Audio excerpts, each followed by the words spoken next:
To my selfless Spartans, I love you all.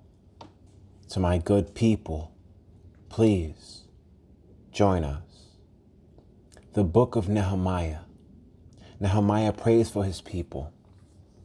The words of Nehemiah, the son of Hakaliah. It came to pass in the month of Chislev, in the 20th year, as I was in Shushan the citadel, that Hanani, one of my brethren, came with men from Judah, and I asked them concerning the Jews who had escaped, who had survived the captivity, and concerning Jerusalem. And they said to me, the survivors who are left from the captivity in the province are there in great distress and reproach. The wall of Jerusalem is also broken down, and its gates are burned with fire. So it was, when I heard these words, that I sat down and wept and mourned for many days. I was fasting and praying before the God of heaven. And I said, I pray, Lord God of heaven, O great and awesome God, you who keep your covenant and mercy with those who love you and observe your commandments, please let your ear be attentive and your eyes open, that you may hear the prayer of your servant which I pray before you now, day and night, for the children of Israel your servants, and confess the sins of the children of Israel which we have sinned against you. Both my father's house and I have sinned. We have acted very corruptly against you, and have not kept the commandments, the statutes, nor the ordinances which you commanded your servant Moses. Remember, I pray, the word that you commanded your servant Moses, saying, if you are unfaithful, I will scatter you among the nations. But if you return to me and keep my commandments and do them, though some of you were cast out to the farthest part of the heavens, yet I will gather them from there and bring them to the place which I have chosen as a dwelling for my name. Now these are your servants and your people, whom you have redeemed by your great power and by your strong hand. O Lord, I pray, please let your ear be attentive to the prayer of your servant and to the prayer of your servants who desire to fear your name. And let your servant prosper this day, I pray, and grant him mercy in the sight of this man, for I was the king's cupbearer. Nehemiah sent to Judah. And it came to pass in the month of Nisan, in the 20th year of King Artaxerxes, when wine was before him, that I took the wine and gave it to the king. Now I had never been sad in his presence before. Therefore the king said to me, why is your face sad, since you are not sick? This is nothing but sorrow of heart. So I became dreadfully afraid, and said to the king, may the king live forever. Why should my face not be sad, when the city, the places of my father's tombs, lies waste, and its gates are burned with fire? Then the king said to me, what do you request?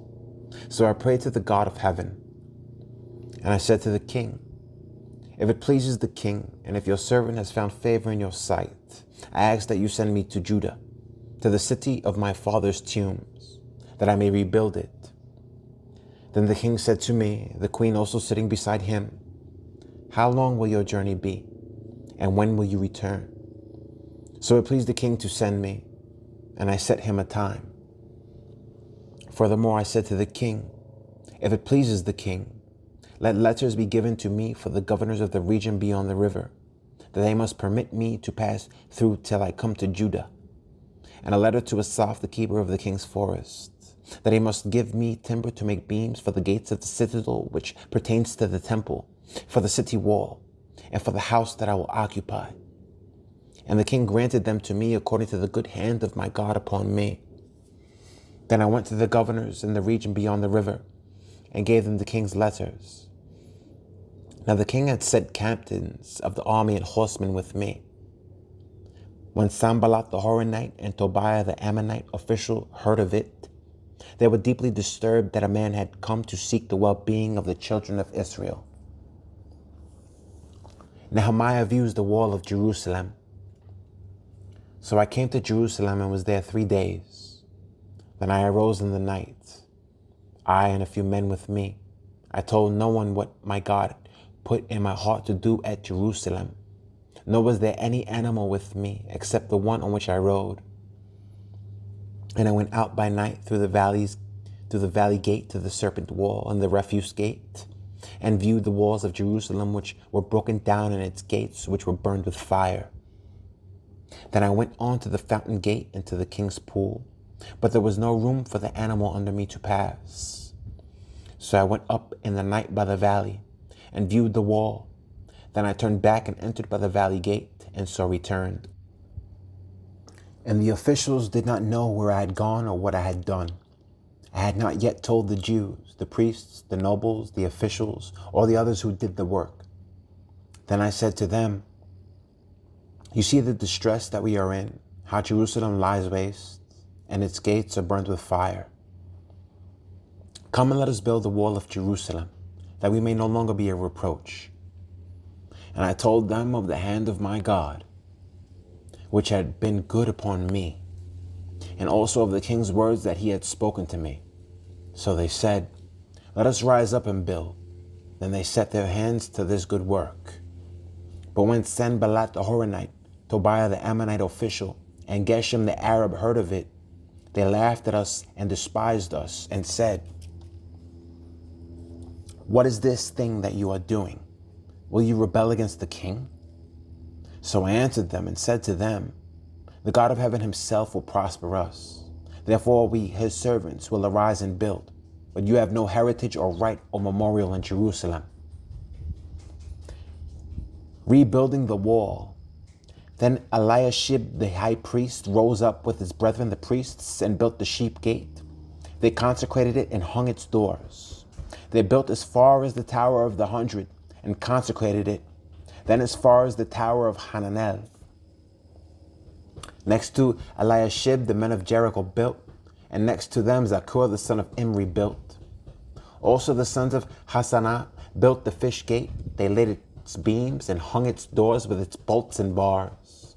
And next to them Meremoth the son of Urijah the son of Koz made repairs. Next to them Meshullam the son of Berechiah the son of Meshazabel made repairs. Next to them Zadok the son of Bana made repairs. Next to them the Tekoites made repairs, but their nobles did not put their shoulders to the work of their Lord. Moreover, Jehoiada the son of Paseah and Meshullam the son of Bosadiah repaired the old gate. They laid its beams and hung its doors with its bolts and bars. And next to the Melatiah the Gibeonite, Jadon the Meronothite, the men of Gibeon and Mizpah repaired the residence of the governor of the region beyond the river. Next to him, Uzziel, the son of Hariah, one of the goldsmiths, made repairs. Also next to him, Hananiah, one of the perfumers, made repairs. And they fortified Jerusalem as far as the broad wall. And next to them, Raphiah, the son of Hur, leader of half the district of Jerusalem, made repairs. Next to them, Jediah, the son of Harumaph, made repairs in front of his house.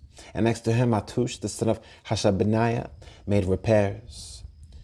Malchijah, the son of Harim, and Hashub, the son of Pahath Moab, repaired another section, as well as the Tower of the Ovens. And next to him was Shallum, the son of Halohesh, leader of half the district of Jerusalem. He and his daughters made repairs.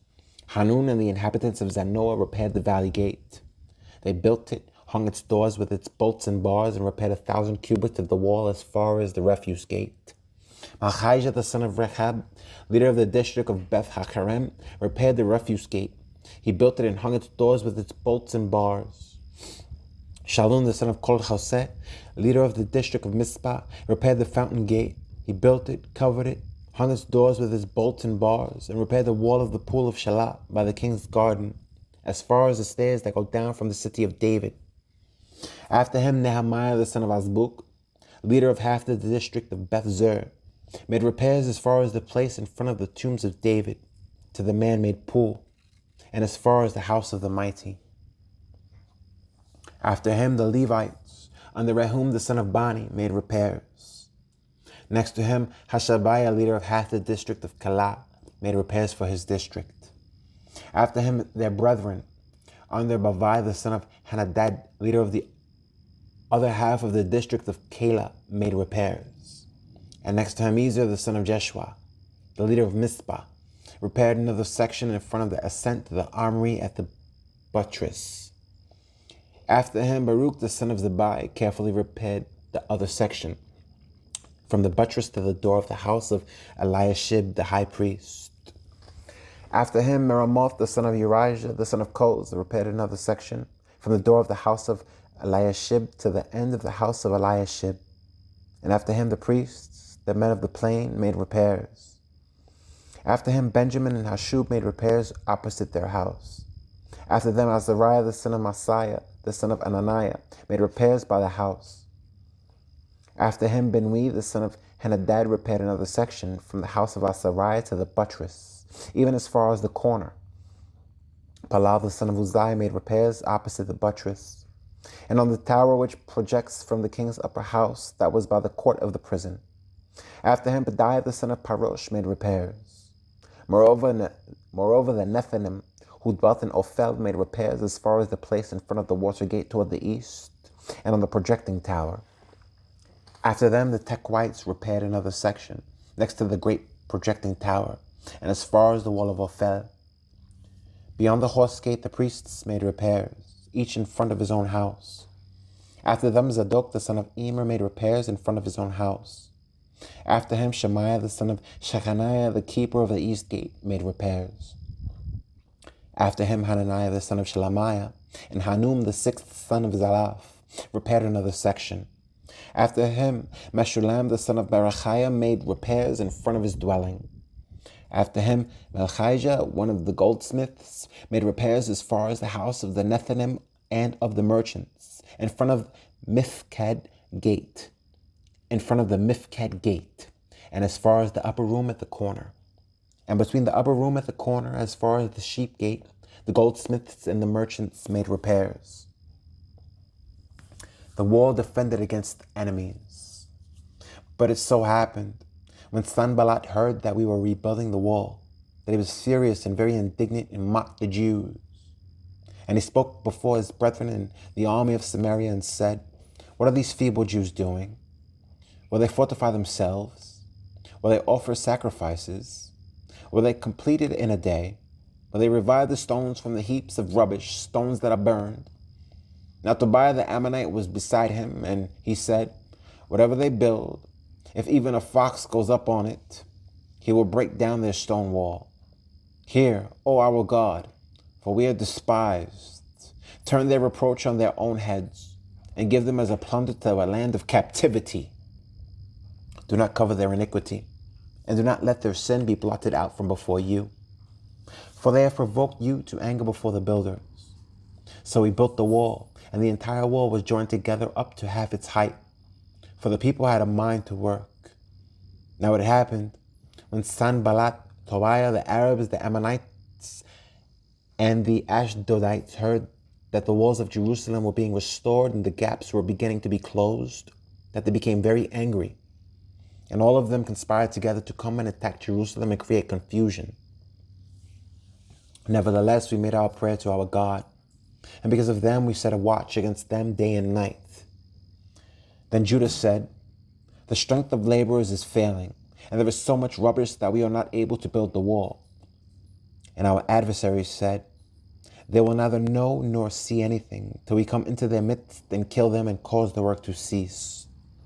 So it was, when the Jews who dwelt near them came, that they told us 10 times, "From whatever place you turn, they will be upon us." Therefore I positioned men behind the lower parts of the wall, at the openings, and I set the people according to their families, with their swords, their spears, and their bows. And I looked, and arose and said to the nobles, to the leaders, and to the rest of the people, "Do not be afraid of them. Remember the Lord, great and awesome, and fight for your brethren, your sons, your daughters, your wives, and your houses." And it happened when our enemies heard that it was known to us, and that God had brought their plot to nothing, that all of us returned to the wall, every one to his work. So it was, from that time on, that half of my servants worked at construction, while the other half held the spears, the shields, the bows, and wore armor. And the leaders were behind all the house of Judah. Those who built on the wall and those who carried burdens loaded themselves so that with one hand they worked at construction and with the other held a weapon. Every one of the builders had his sword girded at his side as he built, and the one who sounded the trumpet was beside me. Then I said to the nobles, the rulers, and the rest of the people, "The work is great and extensive, and we are separated far from one another on the wall. Wherever you hear the sound of the trumpet, rally to us there. Our God will fight for us." So we labored in the work, and half of the men held the spears from daybreak until the stars appeared. At the same time, I also said to the people, "Let each man and his servant stay at night in Jerusalem, that they may be our guard by night and a working party by day." So neither I, my brethren, my servants, nor the men of the guard who followed me took off our clothes, except that everyone took them off for washing. Nehemiah deals with oppression. And there was a great outcry of the people and their wives against their Jewish brethren. For there were those who said, "We, our sons and our daughters are many, therefore let us get grain, that we may eat and live." There were also some who said, "We have mortgaged our lands and vineyards and houses, that we might buy grain because of the famine." There were also those who said, "We have borrowed money for the king's tax on our lands and vineyards. Yet now our flesh is as the flesh of our brethren, our children as the children. And indeed, we are forcing our sons and our daughters to be slaves, and some of our daughters have been brought into slavery. It is not in our power to redeem them, for other men have our lands and vineyards." And I became very angry when I heard their outcry in these words. After serious thought, I rebuked the nobles and rulers and said to them, "Each of you is exacting usury from his brother." So I called a great assembly against them, and I said to them, "According to our ability, we have redeemed our Jewish brethren who were sold to the nations. Now indeed, will you even sell your brethren, or should they be sold to us?" Then they were silenced and found nothing to say. Then I said, "What you are doing is not good. Should you not walk in the fear of our God because of the reproach of the nations, our enemies? I also, with my brethren and my servants, am lending them money and grain. Please, let us stop this usury. Restore now to them, even this day, their lands, their vineyards, their olive groves, and their houses, also 1/100th of the money and the grain, the new wine and the oil, that you have charged them." So they said, "We will restore it, and we will require nothing from them. We will do as you say." Then I called the priests and required an oath from them that they would do according to this promise. Then I shook out the fold of my garment and said, "So may God shake out each man from his house and from his property, who does not perform this promise. Even thus may he be shaken out and emptied." And all the assembly said, "Amen," and praised the Lord. And the people did according to this promise. The generosity of Nehemiah. Moreover, from the time that I was appointed to be their governor in the land of Judah, from the 20th year until the 32nd year of King Artaxerxes, 12 years, neither I nor my brothers ate the governor's provisions. But the former governors who were before me laid burdens on the people, and took from them bread and wine, besides 40 shekels of silver. Yes, even the servants bore rule over the people, but I did not do so, because of the fear of God. Indeed, I also continued the work on this wall. We did not buy any land. All my servants were gathered there for the work. And at my table were 150 Jews and rulers, besides those who came to us from the nations around us. Now that which was prepared daily was an ox and 6 choice sheep. Also fowl were prepared for me, and once every 10 days an abundance of all kinds of wine. Yet in spite of this, I did not demand the governor's provisions, because the bondage was heavy on this people. Remember me, my God, for good, according to all that I have done for this people. Conspiracy against Nehemiah. Now it happened when Sanballat, Tobiah, Geshem the Arab, and the rest of our enemies heard that I had rebuilt the wall, and that there were no breaks left in it, though at that time I had not hung the doors and the gates, that Sanballat and Geshem sent to me, saying, Come, let us meet together among the villages in the plain of Ono. But they thought to do me harm.